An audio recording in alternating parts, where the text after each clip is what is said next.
Here. It's such a pleasure to be, I don't know, amongst people that are prepared to fight for their country, and I really appreciate the opportunity to be here.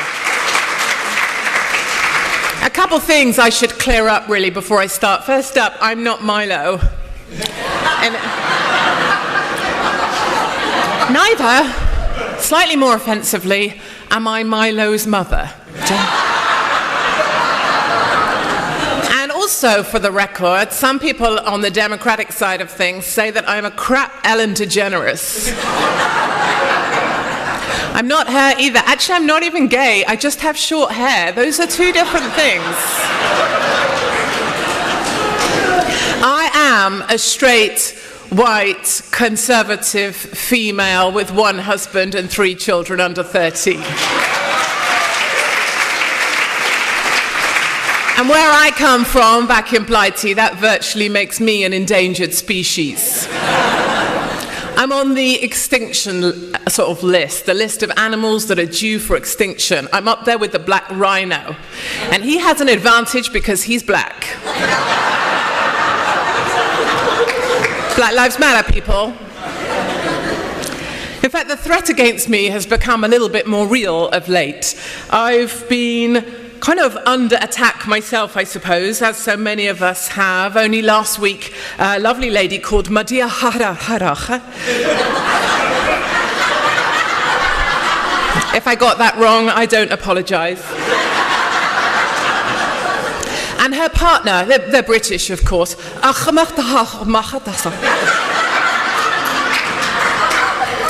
They were in court and they were found guilty of conspiring to commit acts of terror against citizens of the UK, one of which was to decapitate me.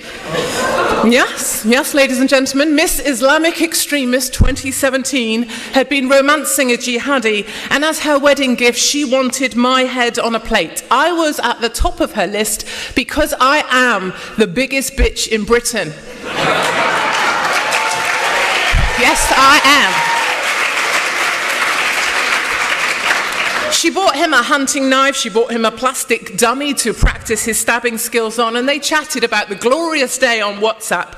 And in a rare example of the British police actually doing the job they've been paid for instead of placating the Muslim mafia or policing my Twitter, she has been found guilty and sent down. All right. She is going down, and she better get used to that in the slammer that she's been sent to.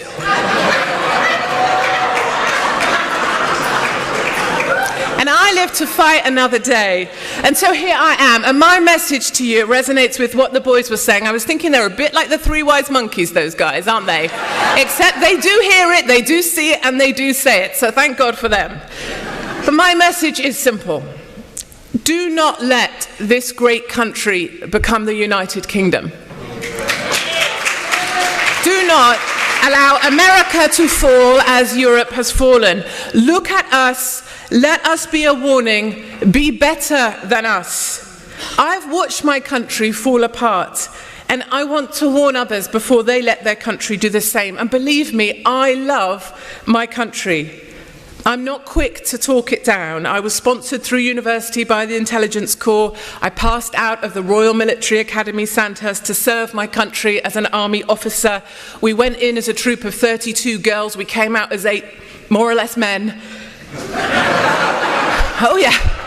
It's still there, but doesn't work that much. And I wanted to become the first female general. My epilepsy put paid to that. It's why I have short hair too, actually. But it brought me to the media, and so my fight goes on. And this fight is real. The UK today is a place few of us recognise.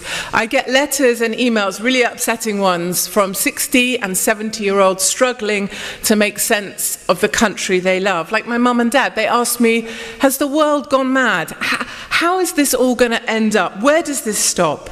Some of them email me to say that they're glad they're old because they will be gone soon. And and they won't have to wait for the time they see their country fall. These are hard messages to read, and they're really hard messages to respond to.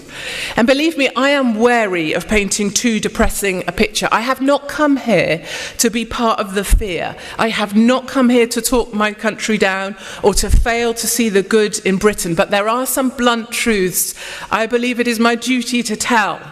You are more likely to be raped in London than in New York. You are more likely to be attacked with acid from a guy on a moped in East London than in Islamabad. And when it comes to terror, the head of the UK MI5 said the risk is now impossible to contain or to control. Serving police officers in Muslim-controlled areas of the UK email me and allege that the local imam at the mosque is in charge of selecting the police officers he will allow to police his neighbourhood. In a relentless programme of appeasement by the establishment, they continually seem to put the lives of jihadi and the Muslim mafia ahead of the lives of our own daughters. And in the latest recruitment round for the police, white British males were excluded from the day's coaching in how to pass the recruitment day. If you were white and male, you could not go. If you were gay or ethnic or black or any other minority, then you could apply. And I have nothing against those people. But in the UK, discrimination against whites is institutionalised and systemic. I applied for a place for my husband just to see if he could get through. He's a male, vaguely, and he's white, and they said no. But without a minority card to play or a race card, you have no grounds for redress anymore in our country. The UK is now formed of two distinct territories. There is Londonistan and there is the rest of the UK. London and the rest of the UK. If you took Britain and spun it on its side, it is very much a baby America. London is Clinton.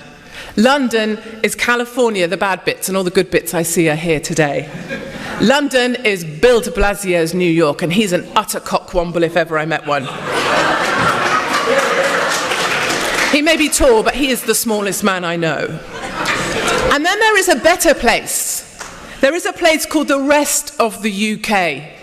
There is a place where hard-working Brits want to do a fair day's work for a fair day's pay. They want to look after their families. They want to love their country. They'll fight for their country. They support Trump. They voted Brexit. Occasionally we want to have a barbecue with our families, but we can't because it never stops bloody raining. That is a good place, and it's the place where I come from. It's the place where I put my lovely husband. It's the place I put my children, and it's the place that I live in. I live in a place called the rest of the UK. And here people have grown weary about speaking out because it's just not worth the hassle. There is mass silencing of the thoughts of Brexiteers, of us deplorables, considered racist or stupid or wrong. We're browbeaten into shutting up. But they're still there. And there's a quiet rumble of discontent at the state of Londonistan. And that quiet rumble is getting louder. Our win for Brexit was just like your win for Trump, which I went on CNN and called a week before it happened. And that went really well. And when we stand together, our voices are a low rumble that becomes an almighty thunder, and our voices are heard. The quiet rumblings turn into a roar, and we're not alone. Across Poland, Italy, Austria, Germany, the voices of the discontented are rising up to reject the globalist agenda of the people that are managing the decline of Europe and letting us fall. Sebastian Kurtz's People's Party, he is also better looking than the Canadian Justin Trudeau, so take that, you lame-ass piece of crap. The German AfD, the huge parade of patriots in Poland recently in support of national pride. You can feel the determination of the people that I talk to. I can feel the possibilities. There is hope. We do not have to watch our country fall. And there is action we can all take. There's three things I'd quickly like to run through, if I may. Firstly, most importantly, the same as the guys were saying, we must reject the narrative. Resist the narrative. Just because someone said it and they're wearing a uniform or a badge does not make it true. When we're scared, a strong narrative can be reassuring, like when we're little and bad things happen and you run and you tell your teacher. And so too after terror. We look around for someone in a uniform to tell us what to do. These days in the UK, they say, run, hide, tell. My granddad fought in the war. These were not orders that he would recognise. And in the quiet calm of our streets, when the threat is neutralised and yet another terrorist is taken down, the media machine goes into action, and it's terrifying to observe. We stand united. We are not cowed. The terrorists will never win. Repeated over and over by the Muslim mayor, by the Prime Minister, by the Chief of Police. The mantra of multicultural acceptance, the same script. Everything, the same time, every time. We stand united. We are not cowed. We stand shoulder to shoulder. And the media run around with their cameras showing people drinking cups of tea like that's going to solve the problem. The real truth is not this fabrication. We do not stand united. Our daughters were left crumpled on the sidewalk, some lost limbs, some under a truck, like the images you had of those bikes strewn on the cycle path in New York of the Argentinians. We do not carry on as normal. Mothers and fathers are burying their daughters. A boy I know wrote to me, he's learning to use his legs again after they were blown apart at the Manchester attack. He does not carry on as normal. Others seem to carry on as normal because what's the alternative? What, hiding in your home? Is that defeat? It's not normal to build walls on bridges of rings of steel around Christmas markets. If this is terror losing, I would hate to see terror win. Enough of the candle lights, enough of your hashtags, enough of your heart-shaped gestures at the sky, enough of turning the Eiffel Tower lights on and off. I'm epileptic. Flashing lights don't do me any favour whatsoever. I wrote all this, in a column on Mail Online. I write for dailymail.com, and I went on Tucker Carlson. He did his best confused face, and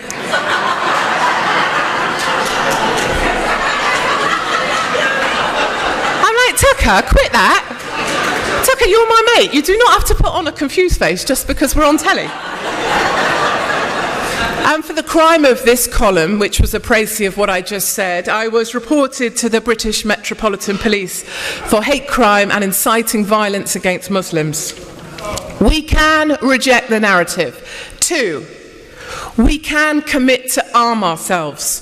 Not just with the help of the NRA. Sadly, in the UK, we don't have that luxury of the Second Amendment. Our police on our streets are armed with the equivalents of a Clorox spray and a Band-Aid. Some even have a letter from their mum excusing them from games.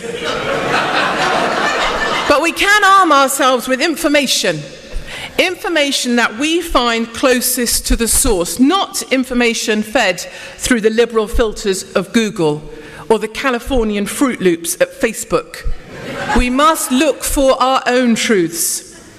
I spent 48 hours in the migrant camp at Calais in France. It's called the jungle, quite appropriate it seems to me, where African migrants masquerading as children and asylum seekers fought their way through tear gas and steel fencing to break into the trucks crossing over from France to Dover to sneak into the UK. My photographer was lynched, his camera was stolen, his wallet taken, he was beaten up, and he went home because he was badly beaten, actually. I had my arm dislocated. They came for us with steel bars. We were put in the back of a van and taken out of the camp to safety. I went back in the next day. I was told to cover up by the charity workers there, the do-gooders, the Democrats, those types, They told me to cover up my shoulders because it was offensive to the Muslim men. So I stripped off. They didn't like my tiny tits much better either. I met a lady with a little boy, and I was trying to find this quieter story, you know, real women, real problems. And her little boy, it was the first child I'd seen in camp, and she invited me into her little caravan thing. And it turned out her little boy was in fact a little girl, except she dressed him as a boy so that at night the migrant men wouldn't come and try and steal him from her. And I learned a big lesson as well. I was naive. Migrants don't come for a new life and leave their old life behind. They bring them with them. All the old conflicts from back home. The Eritreans hate the Somalis, who hate the Afghanis, who don't speak to the Libyans, and they're still fighting. They come, they do not start a new life, they bring the conflicts from back home. I spent 48 hours in the cab of a large haulage truck because I wanted to understand the dangers of this crossing people were making. I always said, one day someone will die making this crossing because our truckers are at risk. British truckers' lives are at risk, and indeed one has since died. And I had my eyes open once more. These entire truck stops run by the mafia, movement of migrants, ticketed, organised, controlled, lucrative, officers at the port paid to turn a blind eye to the migrants crossing. It is much more systematic than we imagine. I travelled to Libya, to the coast of southern Italy, to join the migrants crossing over from the Med. You'll know that there's charity boats, Save the Children. Just because they call themselves Save the Children, it doesn't mean that they are. It is virtually a ferry service, and to be completely honest with you, for transparency, I would rather it was a ferry service. Hundreds of thousands of migrant men, fully aware of their rights, given places in local hotels to stay, given €35 a day, a sum that locals themselves don't earn. And when I carried on my journey and talked to these men in these hotels, they were blockading the road in the local village in southern Italy because their Wi-Fi was too slow. The rice that they were served was too soft, and they were protesting their rights. These are the people that come. I met with a woman on the tarmac at the side of the road in the heat, and she looked ill. She said she was poorly. She was there to service the drivers as they passed. She was trafficked for this life. And these do-gooders, remember, think they are saving lives. They are not saving lives. They are destroying lives while they're pretending to do good. And I walked the suburbs of no-go Sweden because Trump said, Sweden has fallen, and the media crucified him for that. They mocked him relentlessly. I can confirm firsthand, Sweden has fallen. An elderly woman grabbed me. She had only Arabic for language. She grabbed me by both arms. Wrong hair, wrong face, wrong place. She was worried for me. She was a kind lady. I was the only white woman, the only white in the whole of the area of Sweden that I was in, where people no longer go. And she was worried for my safety. No-go Sweden has fallen to the migrants, and the Somalis still battle the Eritreans, who still battle the Afghanis, just like they did in the camp at Calais. And whilst I was there, 2 hand grenades were found in the police station, just in a bin outside the police station. And a week later, a Muslim took a truck and rammed it into pedestrians in the shopping arcade, as you will recall. One was an 11-year-old girl. It's a curious thing, you know, how the bodies of our daughters slain by Islamist terror never make the front pages of any of the press. I interviewed a girl who lived in the forgotten suburbs because it was all she could afford. She can't go out at night. She daren't leave her home. She was burgled, but the police couldn't come because their cars are looted and torched. She said she's no longer allowed to carry pepper spray to defend herself because a girl that was attacked by a gang of Muslim men accidentally pepper sprayed the wrong guy and was prosecuted for GBH. Sat in the darkness of our home, she wouldn't even allow me to take a picture of her face for the camera for fear of reprisals by Swedish feminists who support the migrant men at all costs. In the game of Top Trumps, the victim edition, if you are a migrant, you win every time. Swedish feminists, in fact feminists as a whole, have never been more disappointing. I fail to see how they support women. And I met the head of the toughest fire station in Sweden, who was exceptionally good looking. I'm just going to say that. But once I'd moved over on that point, he was now building a bigger fence around the station to stop migrants vandalising the engine, the fire engines, and to stop them coming in and stealing the cutting equipment, which they like to steal.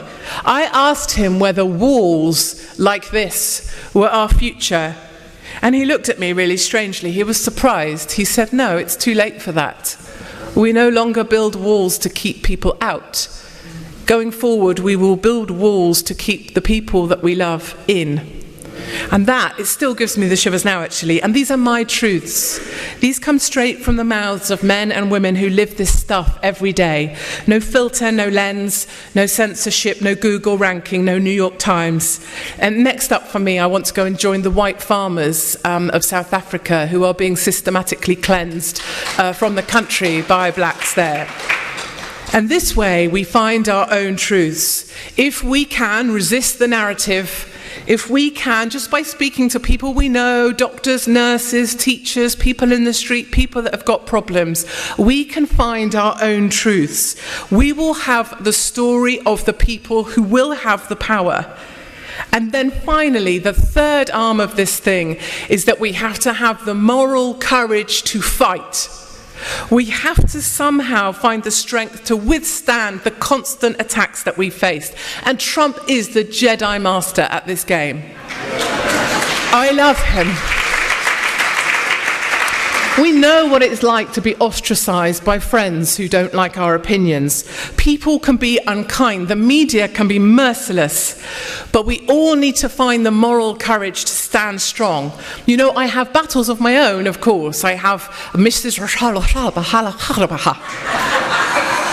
who see my head as a prize. I've got the pocket-sized Muslim mayor of Londonistan, who's about as useful as a chocolate teapot. There is a ruder version which involves a penis-flavoured lollipop, but I thought that wasn't correct for today. I have a Muslim mayor that I cannot stand. He's spent £1.7 million on an online hate police force to police my Twitter feed. I've been arrested for my writing. I was interviewed under caution by the Major Crime and Homicide Command for a column in a newspaper, and I was referred to the Crown Prosecution Service for my commentary on life because a complaint was made by the Society for Black Lawyers. I look forward to meeting the Society for White Lawyers one day. And my family are reported to social services on a fairly regular basis. People hope that they can take my children from me, and that will silence me. The last time social services rang and said they'd had a complaint, I said, but my children are at home, and my husband just made them a prawn salad, because prawns are quite posh in my family. And the guy was like, that doesn't really help. No, it doesn't. And vexatious litigation, of course, is never far from my door. But I'm not complaining. There is no self-pity. I've put myself out there. I have to suck it up. If I don't like it, I can get home, sit on my sofa, shut up, and become a vegan. And that is not going to happen. But resistance is key, and when we come under attack, we need to make like an arrowhead and feel the criticism falling from your sides. You know, I get a lot of emails from 16, 17-year-olds who feel like they have no voice in school anymore. They can't say if they're a Brexit supporter or if they're one of the members of Gays for Trump. They can't speak out. And I say to them, make like you're diving into a swimming pool. Feel the water coming off your sides. Feel that, imagine that's the criticism falling off you, and keep moving forward. We can keep moving forward. The liberals who reject Brexit or try to discredit Trump, they gave birth to our determination to succeed. They are Frankenstein, and we are their monster, and we are big, and we are bad, and we are coming for them. They are right to be afraid.